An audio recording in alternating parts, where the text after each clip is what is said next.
માળિયા તાલુકાની સરવડ ગામ તાલુકા પંચાયતની પેટા ચૂંટણી છે, જે અગાઉ અમારા કોંગ્રેસના જ ઉમેદવાર ચૂંટાયેલા હતા આ સીટ ઉપર. બીમારીના કારણોસર એનું અવસાન થતાં આ પેટા ચૂંટણી આવેલી છે. અને આઝાદીથી તે અત્યાર સુધીમાં ક્યારેય પણ ભાજપને આ તાલુકા પંચાયતની સીટ મળી નથી.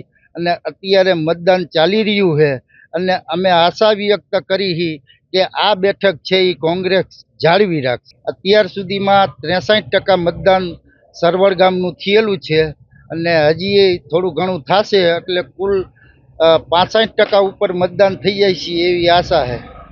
રોનક આદ્રોજા મારી નામ છે અને મારી ઉંમર 22 વર્ષની છે. પહેલી વખત મતદાન કર્યું છે મેં, અને પ્રાઉડલી હું કહી શકું છું કે મેં મારા બાબુને મત કર્યું છે. અને પહેલો મત એ આપણો ભારત નાગરિક તરીકે હું કે ઇમ્પોર્ટન્ટ કહેવાય છે, કારણ કે બધાનું એક ઇમ્પોર્ટન્સ રાઇટ છે કે મત કરવું.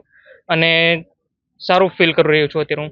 હું બધાને એ જ અપીલ કરું છું કે ભલે તમે ક્યાં બી જોબ કરતા હોય, સ્ટડી કરતા હોય, બટ મત આપવું એટલું જ ઇમ્પોર્ટન્ટ છે. તો તમે ક્યાંય બી હોય તો મત આપવા અવશ્ય તમે તમારા ગામડે અથવા સ્થાનિકે જજો, જ્યાં તમે મત આપી શકો તમારું.